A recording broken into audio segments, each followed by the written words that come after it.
Pero en tema del Fondo Monetario Internacional y los organismos internacionales, cuando yo llegué a la presidencia, el Fondo Monetario Internacional tenía su oficina en el Banco Central de Bolivia. Ellos son los que decidían políticas económicas y les chantajeaba a gobiernos, les condicionaba a gobiernos. ¿Y cómo los chantajeaba? ¿Cómo los condicionaba? Si le falta a este presidente de Bolivia unos 30 millones de dólares, decía, te presto 30 millones de dólares a cambio de la privatización de los servicios básicos, agua, Entel. Si quieres 50 millones de dólares, te presto esta plata. Te presto, no es donación, te presto a cambio de que se entregue los pozos petroleros a las transnacionales. Si quieres saber, estaba revisando un dato, creo que es de 41 millones de dólares. Si quieres, necesitas 40 millones de dólares a cambio de la privatización de nuestras refinerías, y privatizaron. El último gobierno de Carlos de Mesa, me acuerdo muy bien, no tenía plata. Había pedido plata de los países europeos para pagar sueldos y les negaron. Y finalmente se acercó al embajador de Estados Unidos, el 2003-2004. Y el embajador de Estados Unidos dijo, sí, te presto plata, pero a condición de que usted haga aprobar en el Congreso la inmunidad para los funcionarios de Estados Unidos en Bolivia. ¿Se imaginan? Ahora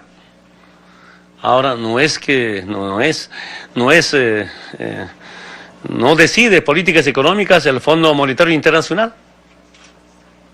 Nuestro vicepresidente decía, antes, ¿quién manejaba la economía nacional? Los Chicago Boys. Ahora son Boliviano Boys el que maneja la economía nacional. Algunos dicen Chuquiago Boys, ya no, Chicago. Chuquiago es el Departamento de La Paz. Fuera, Fondo Monetario Internacional de las oficinas del Banco Central de Bolivia. Antes, políticamente, ¿quién decidía? El embajador de Estados Unidos, los comandantes de la policía, los comandantes de las Fuerzas Armadas, los ministros de la área política tenían que tener aval de la embajada de Estados Unidos para ser ministros o comandantes. Ahora algunos militares, algunos policías piden aval de los movimientos sociales. Está bien, no me molesto, está muy bien, es el pueblo, ¿no? Ya no es el imperio, ¿no? Quiero contarles, cuando ya he sido presidente electo, el 2005, me invitaron personeros del Banco Mundial, del Fondo Monetario Internacional. Yo no tenía espacio, lugar para atenderlas. Recibían café, un lugar donde se toma café. Entiendo que ahí, a pulsarme, que harán ustedes.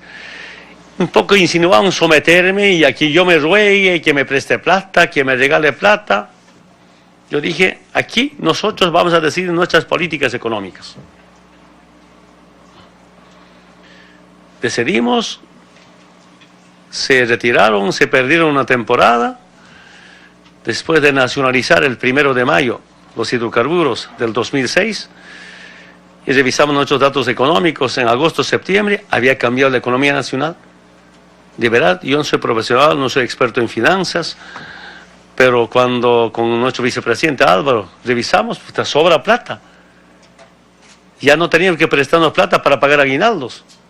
Había superávit el primer año de nuestra gestión, porque hasta ese momento, hasta el 2005, 40 años con déficit fiscal, y el primer año de nuestra gestión con superávit. Pero además de eso había plata, y ahí planteamos, hay que crear un bono Juancito Pinto. Esa plata no puede quedarse, no hay que gastar. Creamos el bono Juancito Pinto, que es un bono anual para los estudiantes del nivel primario, para empezar. Ya no hay que prestar plata, más bien sobró plata, con superávit. ¿Se imagina? Si ya cuando nosotros decidimos ha cambiado. Solo puedo resumir diciéndoles, como potencias, si es tu aliado, jamás van a permitir que te desarrolles. Nunca van a querer eso. Y esa es mi experiencia. Cuando nos liberamos de estas políticas económicas, nos liberamos de todas las imposiciones políticas que venían desde la embajada, ha cambiado la situación social y económica de Bolivia. Eso es para mí algo inédito. Repito nuevamente, ni siquiera nosotros íbamos a calcular así, que hemos calculado los resultados. Por eso hace un momento les decía algunos datos económicos. ¿Quién nos decía? Si se nacionalizan los hidrocarburos, no iba a haber la inversión en temas de hidrocarburos. Ahora, si hay algunas empresas transnacionales, no son dueños, sino socios. Y algunos prestan servicio, ni siquiera invierten. Nosotros pagamos. El 2005, la inversión en hidrocarburos eran apenas 200 millones, privados en especial, y algunos poca plata del Estado. Si la renta petrolera era 300, ¿de qué iba a invertir el Estado? Era privados. El año pasado, la inversión, casi 70-80% con nuestra plata, 2.000 millones de dólares. Para este año está programado la inversión de 3.000 millones de dólares. Si el 2005 la inversión era 200 millones, el 2013 2.000 millones, para estos 3.000 millones es nuestra plata. Si hubiéramos seguido sometidos al Fondo Monetario Internacional, ¿qué inversión? ¿Qué desarrollo? ¿Y cuál ha sido la clave de la nacionalización? Quiero que sepan. Antes, cuando estaban en manos las transnacionales del petróleo y el gas en especial, ¿qué decía?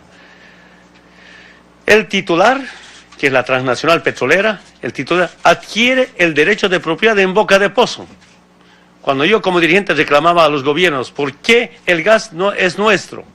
Nos decía, cuando está bajo la tierra es de los bolivianos, pero cuando ya sale ya no es de los bolivianos. Inventaron un contrato inconstitucional llamado en boca de pozo. Y el titular adquiere el derecho de propiedad en boca de pozo. Del 100% de utilidades, 18% para los bolivianos, 82% para las transnacionales. Antes de la nacionalización, con los técnicos bolivianos, pero con los expertos internacionales, debo reconocer, algunos españoles, algunos cubanos, venezolanos, porque algunos brasileños, expertos. Yo pedí, a ver, si ahora nacionalizamos, ahora no van a ser dueños ni patrón sobre nuestros recursos, sino van a ser socios. Si con 18% pueden recuperar su inversión y tener utilidades. Después de un estudio, análisis económico, creo que pasó 2-3 semanas, me dicen estos expertos internacionales en tema de hidrocarburos, presidente Evo, con 18% todavía tienen ganancia, utilidades, y recuperan su inversión. Nuestros técnicos, nuestros especialistas nos decían 30% para las empresas, 70% para los bolivianos. Pero cuando los expertos nacionales me dicen, con 18% recuperan su inversión, ya no consulta a nadie.